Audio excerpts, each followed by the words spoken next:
nuclear war did not destroy the world of Fallout. In fact, it helped create a new civilization out of it. The world of Fallout has always been a battle between people of clashing ideologies. This is what I'm going to talk about. What Fallout is actually about.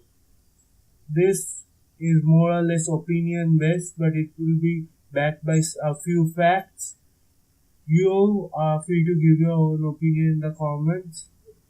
Let's start with the video. Fallout 1. The clash of Master's ideology with that of everyone else's is what comes to mind when any mention of Fallout 2 is made. But there are similar battles of ideology throughout the game, albeit on a much smaller scale. First comes to mind Aaron Junktown, the battle between Killian Darkwater and Gizmo. Under Gizmo, the Junktown prospers, whereas under Killian, Junktown becomes a safe place to stay in. Also, there is a Brotherhood of Steel, which is an isolationist place. Although they are the strongest faction in Fallout 1, very few people have actually seen them and they maintain small presence outside of their base.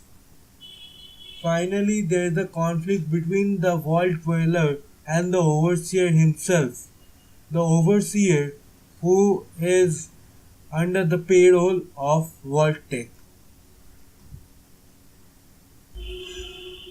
Then we come to Fallout 2. Here the game cranks up the stakes a notch higher. With more towns there were larger clashes of ideology, different factions which vied for ruling of the wasteland. Here it is worth mentioning two videos, one by Shoddycast and one by Game Theory, which explains how fucked up the wasteland is. You can take a look through Shoddycast's video, which very clearly states that the Enclave might be a better option than we think they are. And also, it is worth mentioning that the Enclave wants to wipe out the entire population of the wasteland. Now, Shoddycast's video, which will be in the eye in the corner, is about Fallout 3, but Fallout 3 basically copied the plot of Fallout 2, mixed it with Fallout 1 and got Fallout 3. Now, except the Enclave, the main factions were the NCR, Vault City, New Reno, and other smaller factions like the She. These factions are different from each other. In fact, there is nothing alike between them. NCR is the hard-ass people believing themselves to be superior to other wastelanders. But they are good people. They don't believe in slavery. They don't believe in drugs or alcohol or gambling in this game actually. And they are a democracy, which is the best kind of government we have in this world right now. Then comes New Reno. At casinos, poor people, drug-crazed gangs, and various other factors with three main bosses, we get New Reno.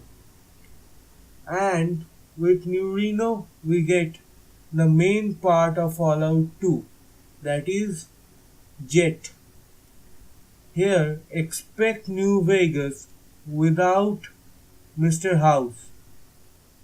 The kind of a clusterfuck it would be, that is New Reno. There are many casinos, casino towns throughout the Fallout series, but I think New Reno captures the essence best compared to all other games. Now we come to other factions, which is the Vault City. Vault City are elitist bastards, the Nazis of the Fallout world. They want to kill anyone who are not pure human, which is same as the part of Enclave, but Enclave also knows what they're doing is not good. Here, Wall City people believe that they are the best people alive in the wasteland. Now, let's see the smaller factions. The Hood of Steel. I was amazed to see that what they have turned out. Their isolationist practices have made them a fucking joke in this wasteland. They do not have any people, three people, all they have. Now, there are other factions like the Shi, which are Chinese people who broke off from a submarine. There are the Hubologists, religious fanatics, and let's not forget small communities who just want to go by themselves. For example, Gecko, Klamath, etc. And Broken Hills. Broken Hills is a town on the brink of a civil war between racist humans and other human ghouls and super mutants. The mayor of this town is none other than our favorite guy, Marcus. Then comes Fallout New Vegas. Mix all of this together, add a great story, a good atmosphere, and you get Fallout New Vegas. If Fallout 1 did the story the most justice, Fallout 2 did its characters best, but the forte of New Vegas lies in its factions. Just, just the number of factions here is amazing. There are over 20 factions here. The faction that comes into mind first is the NCR. After the second game, mostly by the money and drugs of New Reno, NCR has become exceedingly corrupt and power hungry. Then the Caesar's Legion, their roaming, raiding, slaving, raping party of people with an unusual leader, which is Caesar, who wants to stop the reuse of modern equipments and democracy, believing it to be the reason for the nuclear war, and that NCR is bringing forth the destruction once again. Then we have Brotherhood of Steel. Same as Fallout 1, but they are weaker than before. Went back to the extremely isolationist lifestyle after trying an invasion of Helios and losing to the NCR in spite of having better equipment. And now, Mr. House. He is not a faction per se, but he is the single most important figure in the Fallout universe. From vaults to Pip-Boys to anything you see, any kind of better technology, it has to be developed by Mr. House's company, Robco. He holds the Mojave Wasteland in balance. Because of him, Kaiser's Legion cannot attack, and neither can the NCR. The only one who has future plans for the Mojave, except probably Courier, who is unpredictable. He controls the Las Vegas Strip with the help of his Securitrons. Then comes the Ometas, Chairman and White Glove. Although officially under Mr. House, only the chairmen are loyal to them. Let's forget about the White Gloves because they are pretty weird, but the Ometas are supporter of the Legion. Then we come to the Great Khans. Great Khans were a faction in Fallout 1.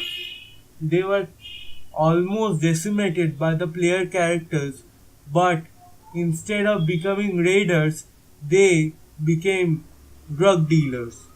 They are the drug dealers of the Mojave and primary cause for the creation of the fiends. There are also other smaller factions. For example, the boomers, the super the super mutants on Black Mountain, the kings, etc. And then there is Yes Man. What I am trying to say is war. War never changes.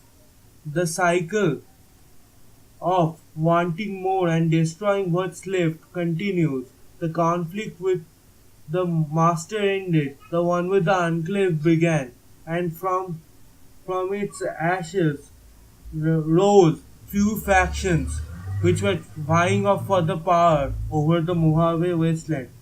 People say 3 had a better atmosphere, but there is something really disturbing about hiding a fucked up world under a facade of jokes and culture references like the people on Black Isle Studios and later Obsidian did it with Fallout 1, 2 and New Vegas.